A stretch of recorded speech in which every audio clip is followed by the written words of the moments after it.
Greetings, community. My name's Kevin, and welcome to Entropy and Comics. I'm not going to talk comics today. I'm going to do something really different. You might see some odd-looking stuff in front of me, but let me explain.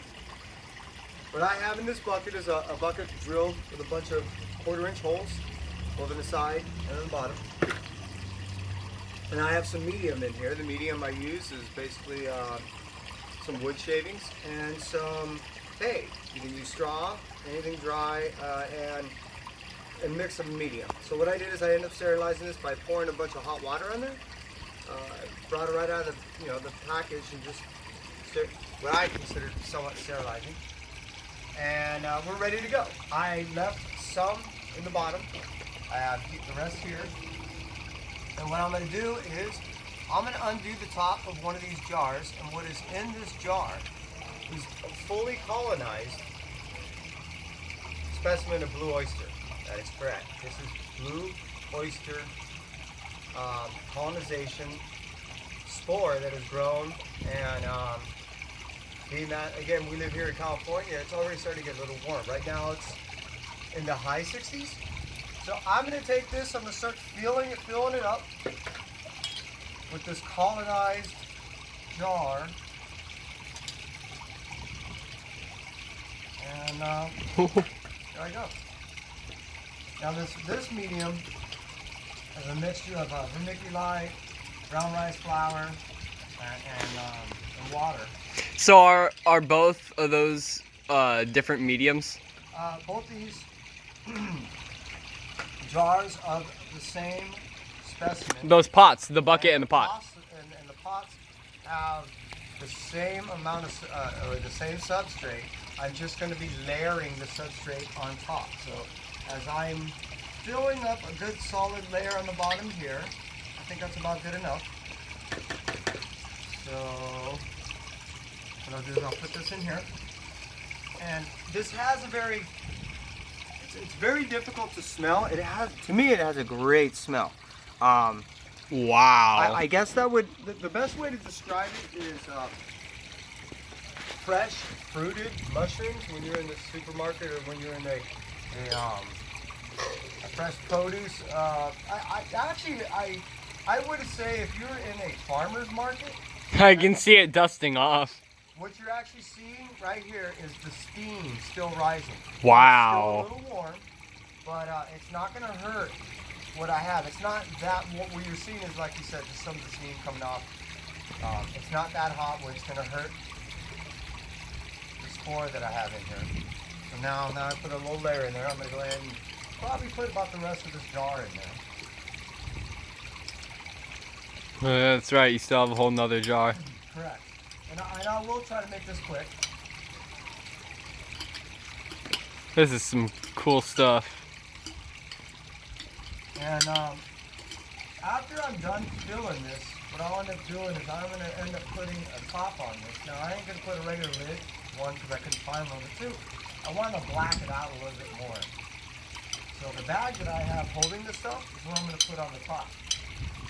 And I'm going to simply just take it down. Alright, so that's one jar. Okay. A little bit more.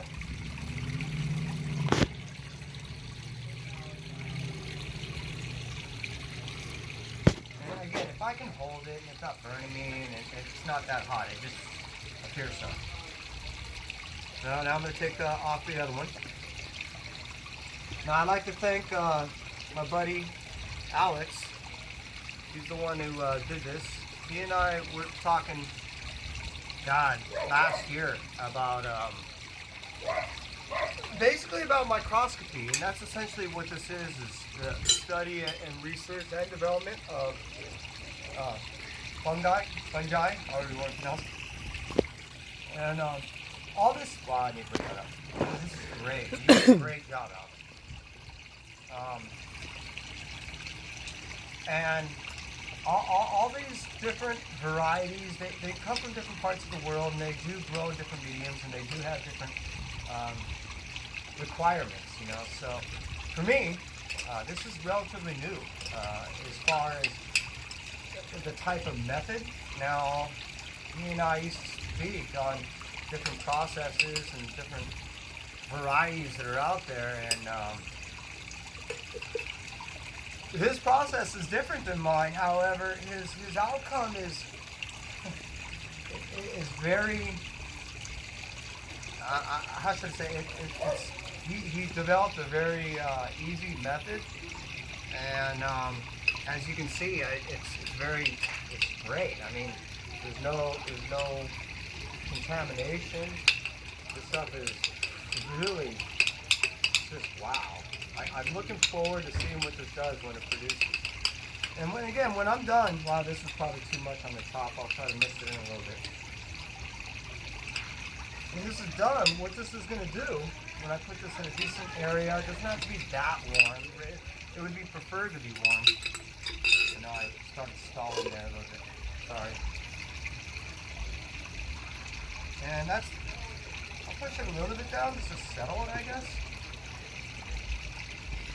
And that's all the stuff that the mushrooms are gonna grow on. Yeah, and this is the medium that is required for it. Right there. And being that they fully colonized, it has a great immune system already built in, so it more than likely will not contaminate. Everything's fine. Again, as long as you just pour boiling hot water on there, it's fine. Even the outside here is not really contaminating things. I'm just putting this bag over it, and then I'm going to take it down. Now, where I have the hole stopped at is about 2.5 inches below the lip here. So my goal is to try to tape this bag roughly about that area.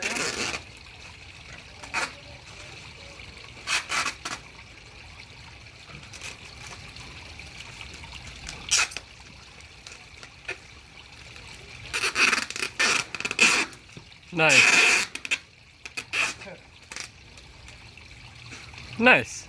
That's essentially it. Now what I'm going to end up doing is I'm going to bring this up if I want. I can cut it there. What I was thinking about doing is just having this hang out.